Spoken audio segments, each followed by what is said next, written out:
Black Clock Audio Tales, edited by Daniel Spitzer. Black Clock Audio Tales is a PG-TTCM production. Join us in our exploration of old ghost stories, supernatural fiction, horror tales, folk tales, fantasy, the gothic tradition, weird tales, and cosmic horror. Look for the podcast Behind the Loose Brick on the north end of the Black Clock Tower, or wherever you find your podcasts. We suggest Podbean or Apple Podcasts. Help keep Black Clock Audio Tales running smoothly by donating $5 to $10 to paypal.me/pgttcm. The title track is The Chamber by Kevin MacLeod. Find us on the web at pgttcm.com and at Black Clock Audio on Instagram, Twitter, and the Facebook, and Black Clock Audio Tales on YouTube. Welcome to Black Clock Audio Tales.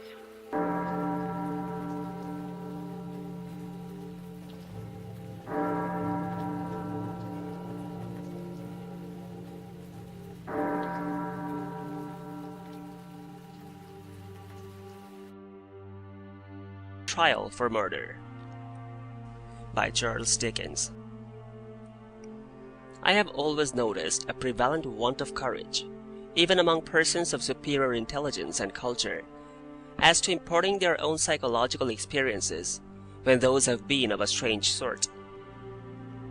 Almost all men are afraid that what they could relate in such wise would find no parallel or response in a listener's internal life, and might be suspected or laughed at.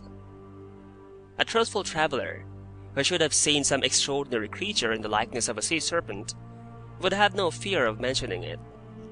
But the same traveller, having had some singular presentiment, impulse, vagary of thought, vision so-called, dream, or other remarkable mental impression, would hesitate considerably before he would own to it. To this reticence I attribute much of the obscurity in which such subjects are involved. We do not habitually communicate our experiences of these subjective things as we do our experiences of objective creation. The consequence is that the general stock of experience in this regard appears exceptional, and really is so, in respect of being miserably imperfect. In what I am going to relate, I have no intention of setting up, opposing, or supporting any theory whatever. I know the history of the bookseller of Berlin. I have studied the case of the wife of a late Astronomer Royal, as related by Sir David Brewster, and I have followed the minutest details of a much more remarkable case of spectral illusion occurring within my private circle of friends. It may be necessary to state as to this last, that the sufferer, a lady, was in no degree, however distant, related to me. A mistaken assumption on that head might suggest an explanation of a part of my own case, but only a part, which would be wholly without foundation.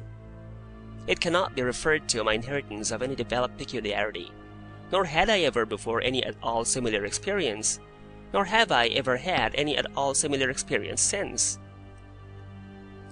It does not signify how many years ago, or how few, a certain murder was committed in England, which attracted great attention.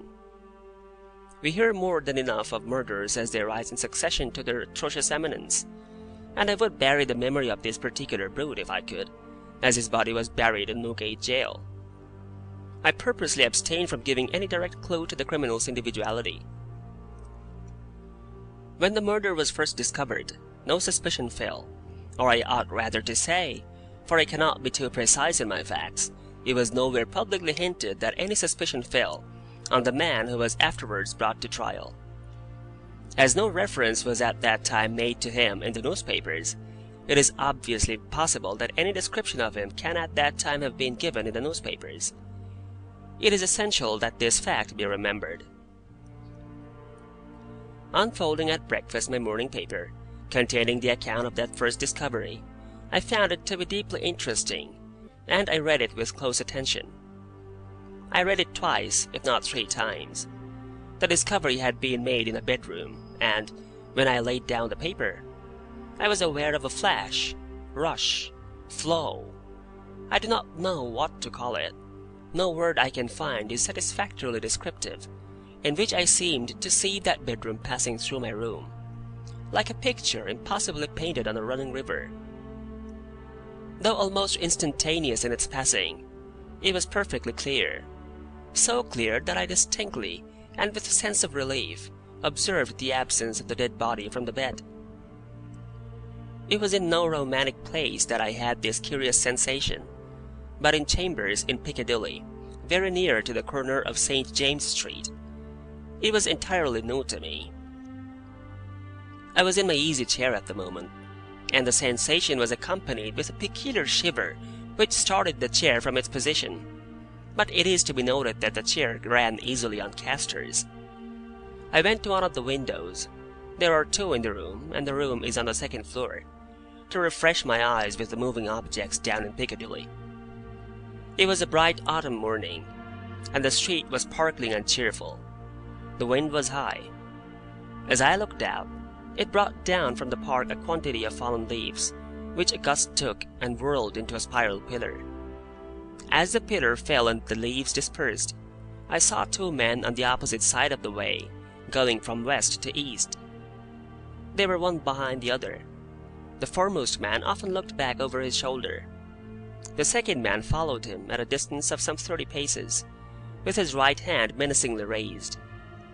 First, the singularity and steadiness of this threatening gesture in so public a thoroughfare attracted my attention.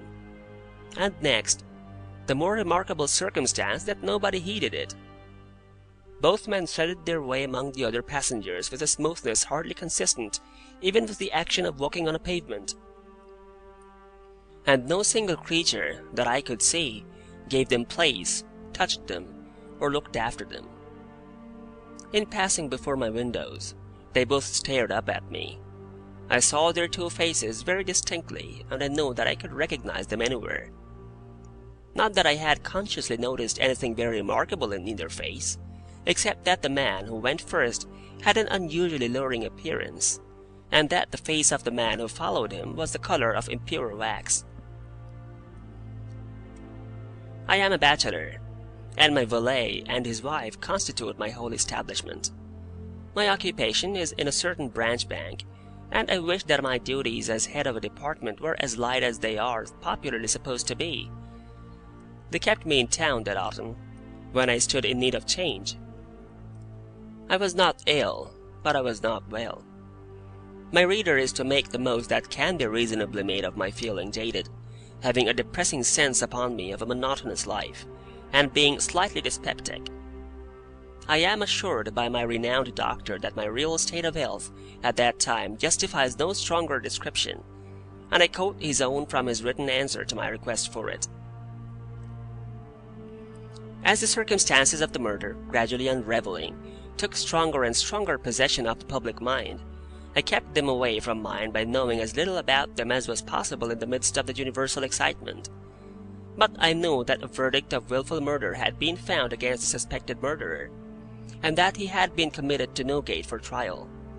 I also know that his trial had been postponed over 1 sessions of the Central Criminal Court, on the ground of general prejudice and want of time for the preparation of the defense. I may further have known, but I believe I did not, when, or about when, the sessions to which his trial stood postponed would come on. My sitting room, bedroom, and dressing room are all on one floor. With the last there is no communication but through the bedroom. True, there is a door in it, once communicating with the staircase, but a part of the fitting of my bath has been, and had then been for some years, fixed across it. At the same period, and as a part of the same arrangement, the door had been nailed up and canvassed over. I was standing in my bedroom late one night, giving some directions to my servant before he went to bed. My face was towards the only available door of communication with the dressing room, and it was closed. My servant's back was towards that door. While I was speaking to him, I saw it open, and a man look in, who very earnestly and mysteriously beckoned to me. That man was the man who had gone second of the two along Piccadilly. and whose face was of the color of impure wax. The figure, having beckoned, drew back, and closed the door. With no longer pause than was made by my crossing the bedroom, I opened the dressing-room door and looked in. I had a lighted candle already in my hand. I felt no inward expectation of seeing the figure in the dressing-room, and I did not see it there. Conscious that my servant stood amazed, I turned round to him and said, "Derek, could you believe that in my cool senses I fancied I saw a—" As I there laid my hand upon his breast, with a sudden start he trembled violently, and said, "Oh Lord, yes, sir! A dead man beckoning!" Now I do not believe that this John Derrick, my trusty and attached servant for more than 20 years, had any impression whatever of having seen any such figure until I touched him. The change in him was so startling when I touched him that I fully believe he derived his impression in some occult manner from me at that instant. I bade John Derrick bring some brandy, and I gave him a dram, and was glad to take one myself. Of what had preceded that night's phenomenon, I told him not a single word. Reflecting on it, I was absolutely certain that I had never seen that face before, except on the one occasion in Piccadilly. Comparing its expression when beckoning at the door with its expression when it had stared up at me as I stood at my window, I came to the conclusion that on the first occasion it had sought to fasten itself upon my memory, and that on the second occasion it had made sure of being immediately remembered. I was not very comfortable that night, though I felt a certainty, difficult to explain, that the figure would not return. At daylight I fell into a heavy sleep, from which I was awakened by John Derrick's coming to my bedside with a paper in his hand. This paper, it appeared, had been the subject of an altercation at the door between its bearer and my servant. It was a summons to me to serve upon a jury at the forthcoming sessions of the Central Criminal Court at the Old Bailey. I had never before been summoned on such a jury, as John Derrick well knew.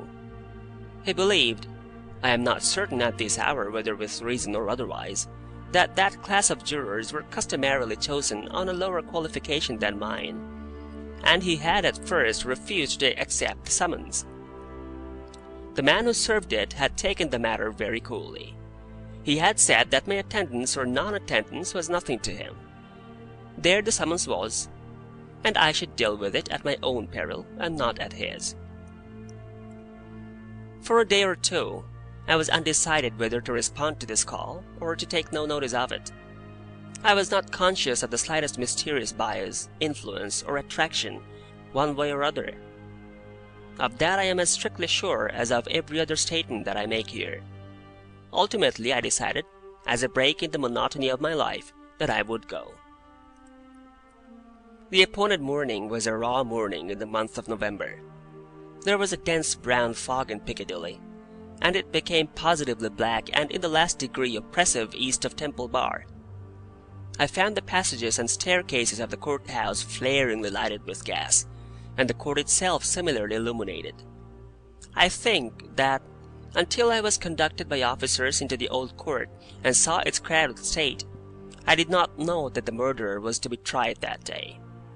I think that, until I was so helped into the old court with considerable difficulty, I did not know into which of the two courts sitting my summons would take me.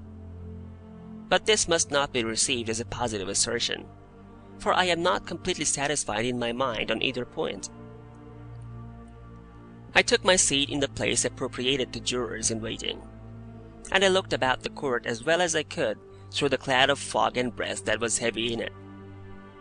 I noticed the black vapor hanging like a murky curtain outside the great windows, and I noticed the stifled sound of wheels on the straw or tan that was littered in the street.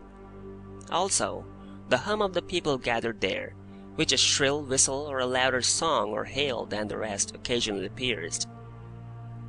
Soon afterwards the judges, 2 in number, entered, and took their seats.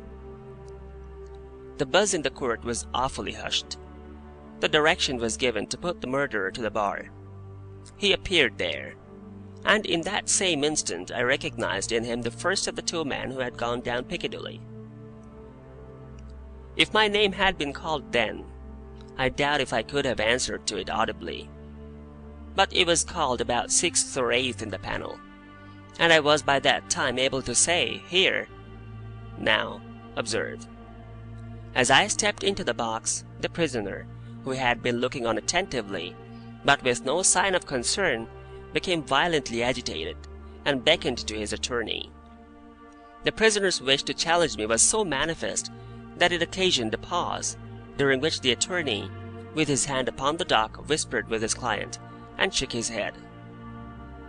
I afterwards had it from that gentleman that the prisoner's first affrighted words to him were, "At all hazards, challenge that man," but that, as he would give no reason for it, and admitted that he had not even known my name until he heard it called and I appeared, it was not done.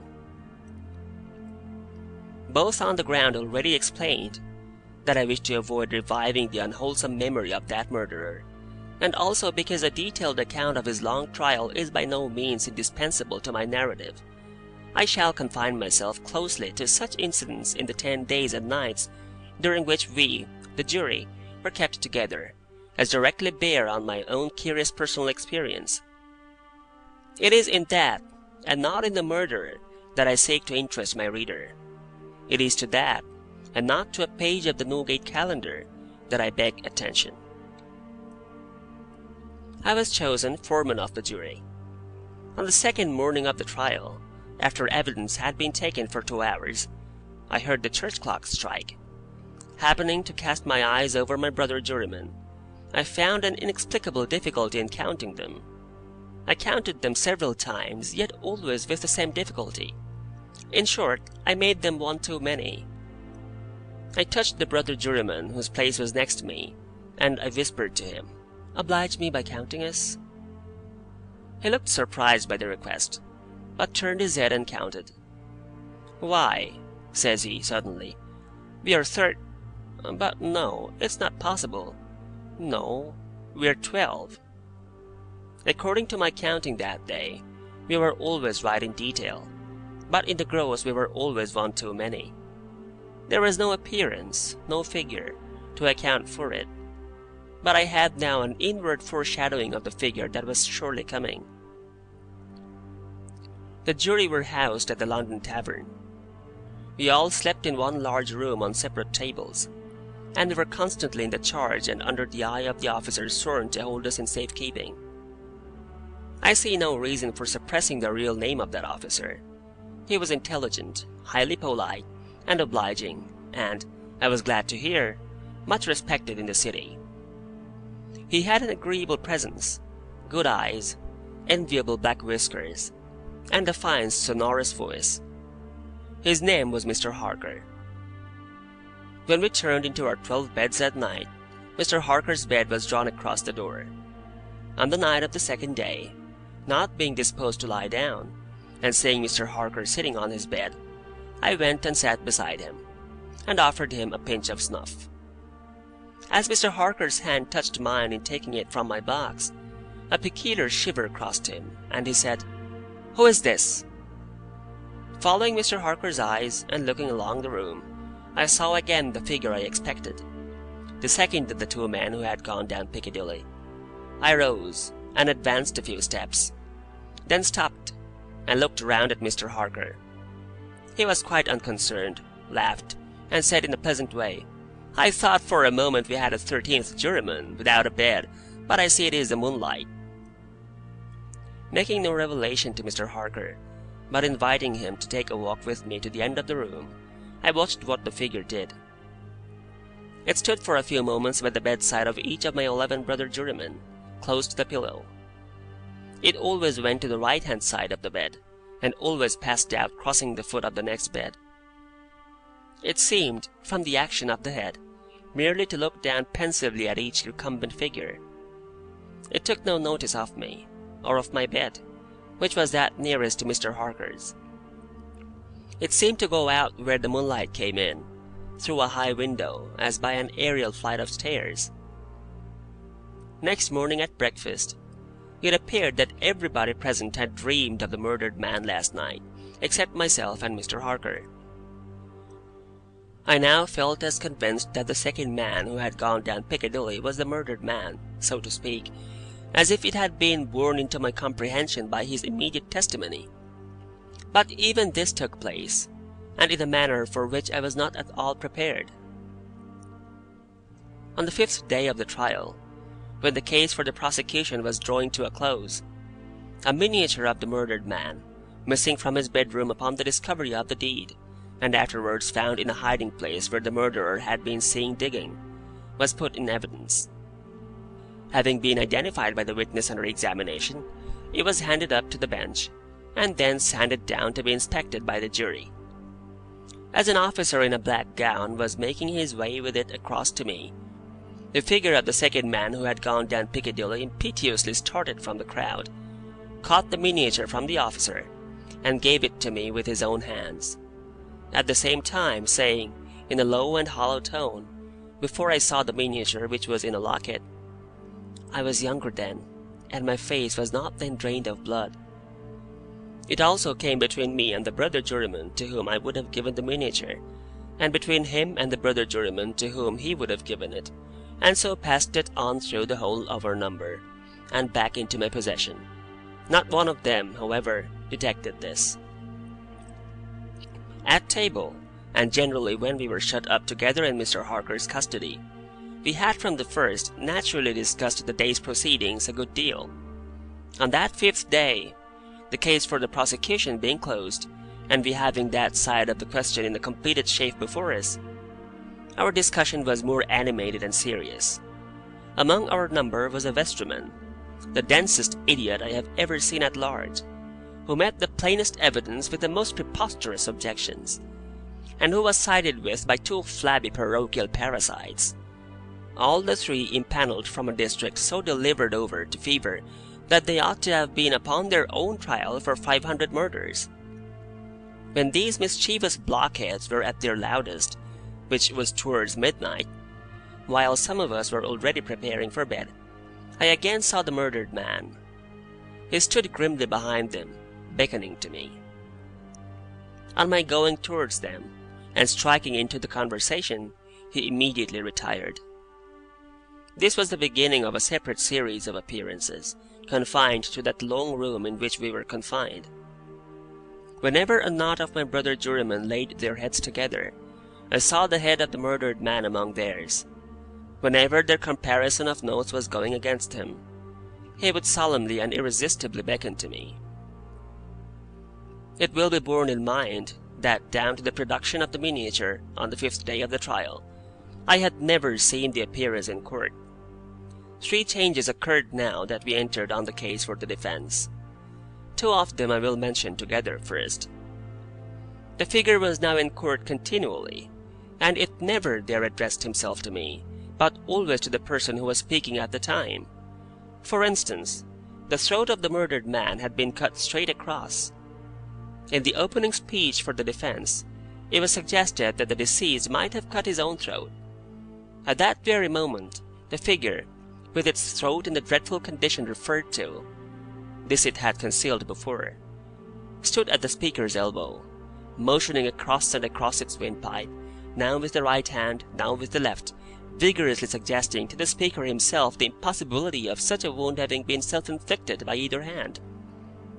For another instance, a witness to character, a woman, deposed to the prisoner's being the most amiable of mankind.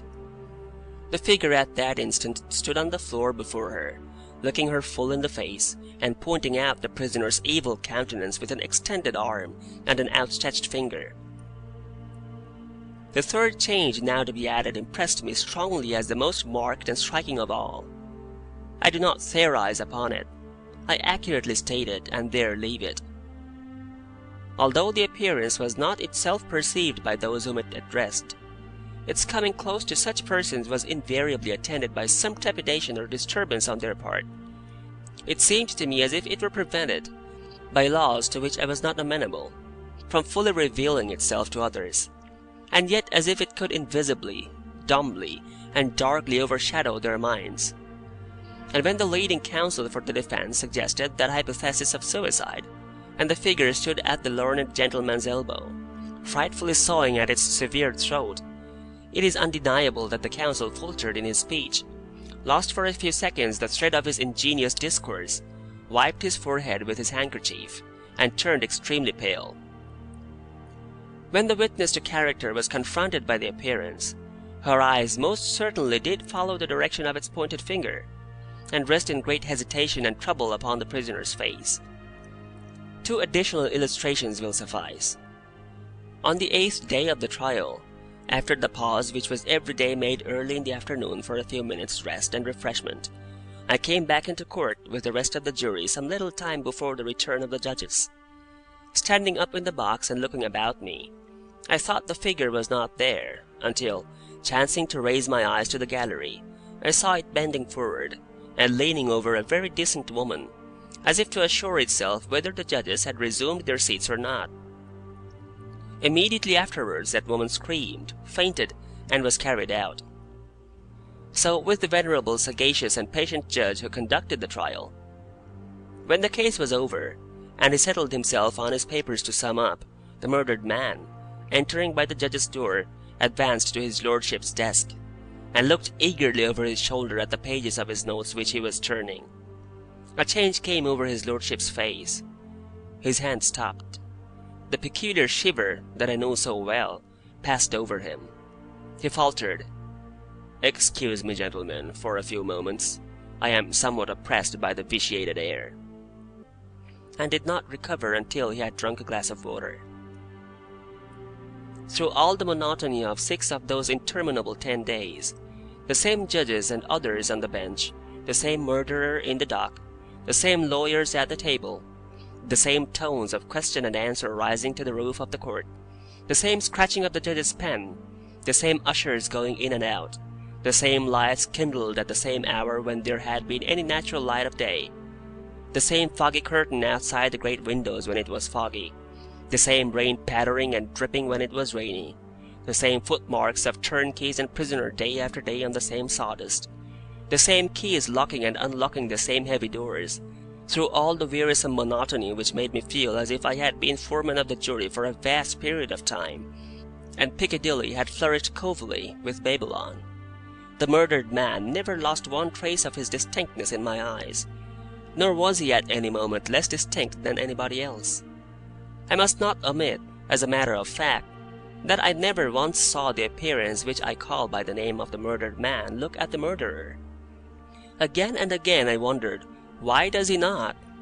But he never did.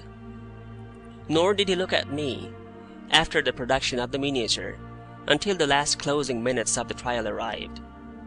We retired to consider, at 7 minutes before 10 at night. The idiotic vestryman and his 2 parochial parasites gave us so much trouble that we twice returned into court to beg to have certain extracts from the judge's notes reread. 9 of us had not the smallest doubt about those passages, neither, I believe, had anyone in the court. The dunderheaded triumvirate, having no idea but obstruction, disputed them for that very reason. At length we prevailed, and finally the jury returned into court at 10 minutes past 12. The murdered man at that time stood directly opposite the jury box, on the other side of the court. As I took my place, his eyes rested on me with great attention. He seemed satisfied, and slowly shook a great grey veil, which he carried on his arm for the first time, over his head and whole form, as I gave in our verdict. Guilty. The veil collapsed. All was gone, and his place was empty. The murderer, being asked by the judge, according to usage, whether he had anything to say before sentence of death should be passed upon him, indistinctly muttered something which was described in the leading newspapers of the following day as a few rambling, incoherent, and half-audible words, in which he was understood to complain that he had not had a fair trial, because the foreman of the jury was prepossessed against him. The remarkable declaration that he really made was this: "My lord, I know I was a doomed man when the foreman of my jury came into the box.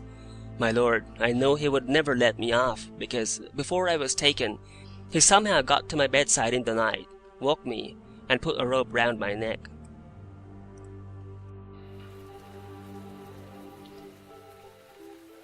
Black Clock Audio Tales, Edited by Daniel Spitzer. Black Clock Audio Tales is a PG-TTCM production. Join us in our exploration of old ghost stories, supernatural fiction, horror tales, folk tales, fantasy, the gothic tradition, weird tales, and cosmic horror. Look for the podcast Behind the Loose Brick on the north end of the Black Clock Tower, or wherever you find your podcasts. We suggest Podbean or Apple Podcasts. Help keep Black Clock Audio Tales running smoothly by donating $5 to $10 to paypal.me/pgttcm. The title track is The Chamber by Kevin MacLeod. Find us on the web at pgttcm.com and at Black Clock Audio on Instagram, Twitter, and the Facebook, and Black Clock Audio Tales on YouTube.